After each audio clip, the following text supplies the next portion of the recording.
بسم الله الرحمن الرحيم. النهارده ان شاء الله هنعمل مع بعض كيكة البرتقال.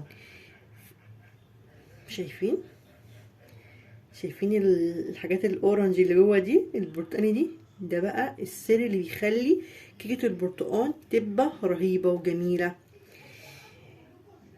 لو عايزين تشوفوا انا عملت ازاي كيكة البرتقال التحفة القمر ديت، ما تنسوش تعملوا لي اشتراك ولايك في القناة، وبعد كده تشوفوا الفيديو. يلا بينا نشوف الفيديو بتاعنا، بس بعد ما تعملوا لي اللايك والاشتراك في القناه. النهارده مقاديري مفيش اسهل منها. طبعا كيكه البرتقال ديت كيكه العشق بتاعتنا كلنا. عندي ايه؟ عندي 3 بيضات، عندي اهم حاجه بشر برتقانيه. بصوا يا جماعه، انا جايبه مبشره ببشرها ازاي. المبشره تدي بقى الكيكه طعم تاني. كوبايه زيت على سمنه، كوبايه برتقال، عندي هنا كوبايتين من السكر او كوبايه ونص حسب مزاجك انت، يعني متفرقش. عندي 1 بودر و1 فانيليا، عندي 3 كوبايات من الدقيق. اول حاجه هعملها هحط البودر على الدقيق كده اهوت، واقلبه حلو قوي كده، قلبناه حلو قوي قوي.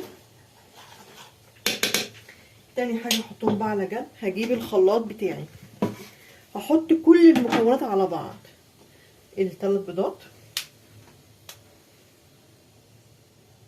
حطيت ال3 بيضات في الخلاط، وحط عليهم بشر البرتقانية، كوباية السمنة على الزيت، ماشي. احط 3 كوبايتين من السكر،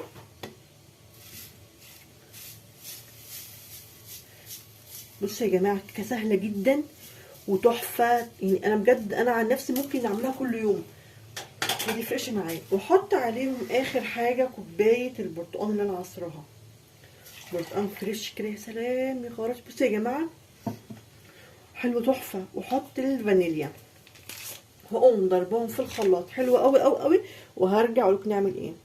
انا كده ضربت الخليط بتاعي حلو قوي، هقوم صباه على الكيك والبودر. شايفين يا جماعه لونه عامل ازاي؟ لونه خطير خطير بقى، والريحه مقولكوش. يعني البرتقال مديها ريحه حلوه قوي، وبشر البرتقانيه دي بتودي الكيكه في عالم تاني. احلى كيكه بتاكلوها في الشتاء. كيكه البرتقال دي فعلا من الحاجات الخطيره اللي كلنا بنعشقها، دي العشق فعلا يعني. انا هو صبيت الخليط كده، هقلبه حلو قوي قوي. انا كده خلصت تقليب. بصوا يا جماعه، انا عايزاكم تشوفوا، انا مش عارفه واضحه معايا ولا لا. شايفين نقط اللي هي البرتقاني ديت بقى بشر البرتقال. هجيب الصينيه بتاعتي رشاها ماده دهنيه ودقيق، واصب الخليط. يا سلام، بصوا شايفين الجمال؟ يا سلام، يعني تحفه تحفه فنيه يا جماعه. الكيكه ديت خطيره خطيره خطيره. اهو صبيت كده كيكه عندي في الصينيه، ماشي. وهقوم مدخلاها الفرن، مسخناه طبعا قبل كده، هروجها بس كده شويه. وهقوم مدخلاها الفرن على درجه حراره 180، واسيبها بتاخد تقريبا نص ساعه. ولما تطلع هوريكم شكلها عامل ازاي. ورجعت، وده شكل الكيكه بتاعتي بعد ما طلعتها من الفرن. بصوا يا جماعه عامله ازاي، بصوا شايفين؟ هشه وجميله جدا. هقطع حتى كده قدامكم، معلش. يلا يا جماعه، اللي لسه ما دخلش واشتركش معايا يخش ينورني ويشرفني ويعمل لي اللايك والاشتراك في القناه. بجد احلى كيكه برتقال بتاكليها. انا بقى مهما اعمل كيكات، بس دي بقى العشق بتاعتي. يعني فعلا زي ما بيقولوا ايه، كل واحد كده بيميل لحاجه. يعني انا بقى كيكه البرتقال ديت عشقي عشقي، وما بصدق البرتقال ينزل عشان اعملها. لازم يكون برتقال فريش.